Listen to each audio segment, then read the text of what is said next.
In this lesson, we are going to look at how to add lens flares in Photoshop in a way that's quick, easy, and gives you full control over the outcome. There are a lot of ways that graphic designers create lens flares.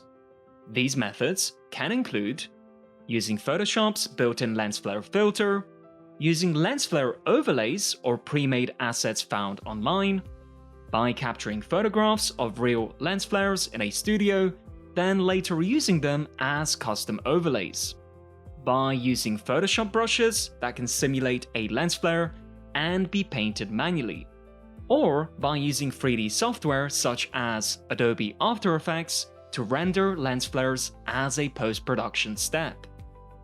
Taking advantage of Photoshop's lens flare renderer. First, let's learn about Photoshop's built-in tool and how it works. Most students believe that this tool is in fact destructive, as in, it's impossible to edit the effect of the lens flare once it has been applied. However, this is wrong, and I will teach you how to apply lens flares non-destructively. Let's start by dropping in the image for this project, which is available for download in the video description. Before we begin this lesson, let's ensure you're in the photography workspace. And you can double check this by going to Window, Workspace, Photography. The first step is to unlock the image layer by selecting the padlock icon beside it. Now, with your image selected, go to Filter, Render, Lens Flare. What you will see is this small properties window, where you can make a selection on the image to choose the position of your lens flare, as well as the overall brightness and the lens type, which dictates the flare's curvature and look. Now, before we proceed with applying the look, I will show you how to achieve more precision with this properties window, as Photoshop does not allow us to enlarge it. First, I am going to show you how to do this on Mac OS. Start by going to System Settings. Then find the Accessibility tab, and in here, select Zoom. Now enable Use Keyboard Shortcuts to zoom. Then close the settings window. If you're on Windows, the zoom feature should already be available to use. Start by setting the brightness to 70%.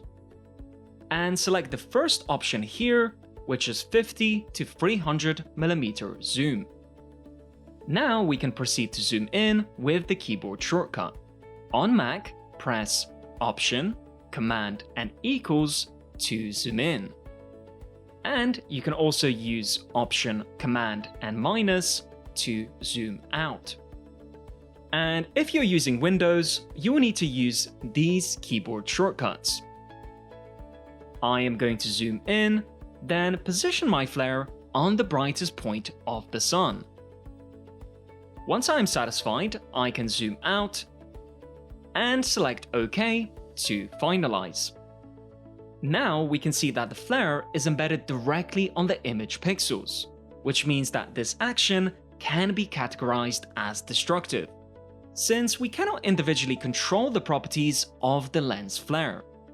But if this image layer was still a smart object, you would see a toggle to disable the lens flare, but this is still not good since we cannot control the opacity or position of it.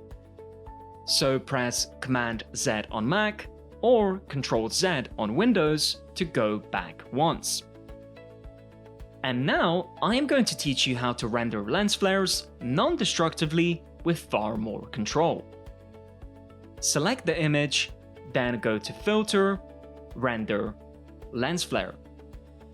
In the Properties window, you would proceed to set this up, zooming in, and then setting the brightness. Then pressing OK to finalize. Once again, the lens flare is destructively embedded, but this time we can press Command Z on Mac or Ctrl Z on Windows to undo what we did. Then select the image layer and create a new layer by pressing this icon. Now ensure that the foreground color is set to black in the toolbar on the left, and proceed to find the Paint Bucket tool. Continuing by left-clicking once on the canvas to fill this new layer completely. After this, press V on your keyboard to switch to the Selection tool. And then open the Filter menu. You will see Lens Flare right at the top of the menu, and the action that is displayed here changes, but essentially this is the last action that you took, and it holds memory of the settings that you have chosen. So select it, and you will see that your lens flare has now been rendered on the black layer that you have just created. What we'll do next is, only with this layer selected, change the blending mode to screen. And with this action complete, the lens flare displays the exact same way as before, but this time you have fine control over its opacity. And if you select this layer, you can even change its position or scale. Now, if you want to increase the brightness of the lens flare, you can stack multiple layers of it by simply duplicating it with the keyboard shortcut Command J on Mac or Ctrl J on Windows. After selecting all the layers and grouping them to create a master opacity control.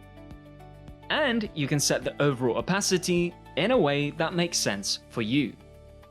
I do hope that this workflow is beneficial for you to get started with lens flares, but next I'm going to teach you a slightly more advanced method.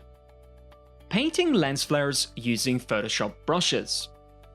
Now I am going to teach you how to paint lens flares on top of your image, once again, non-destructively.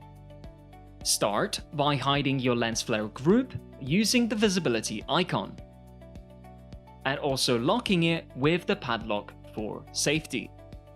Then select the image layer and create a new layer by pressing this icon. Now open the downloaded assets folder, and inside open the lens flare brushes folder. You will see an ABR file inside, and an ABR file is just a special file format that Photoshop uses to store brush presets. When you load an ABR file into Photoshop, it gives you access to a whole set of custom brushes. In this case, the lens flare brushes that we will be using. Now simply double-click this file and the brushes will automatically be added to Photoshop. That is, as long as the software is open. And to begin, set the foreground color in the toolbar on the left to white. Then press B on your keyboard to switch to the brush tool. Now right-click with your cursor on the canvas to open the brush properties panel. Inside, we can see the 20 Sunshine brushes group is now visible, and we can expand it to see all the available brushes. And for the purpose of this tutorial, we can select the first brush. And then at the top, set the brush size to 1500.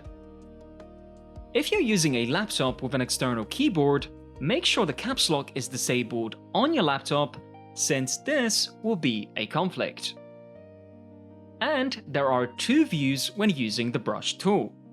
With caps lock disabled, we can see the shape of the brush. And with caps lock enabled, we can see this crosshair cursor. And this will allow us to target the center position of where we want to paint on the image. On this image, the center position is the visible sun.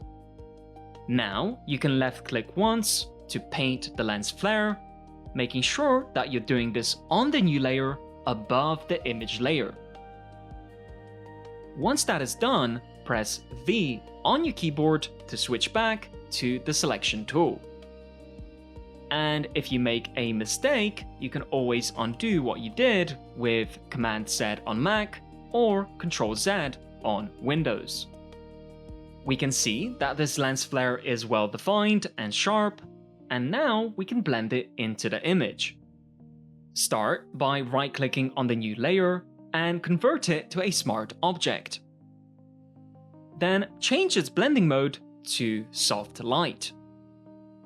And just so you know, the blending mode type will change based on the image that you're working on and the color that you painted with.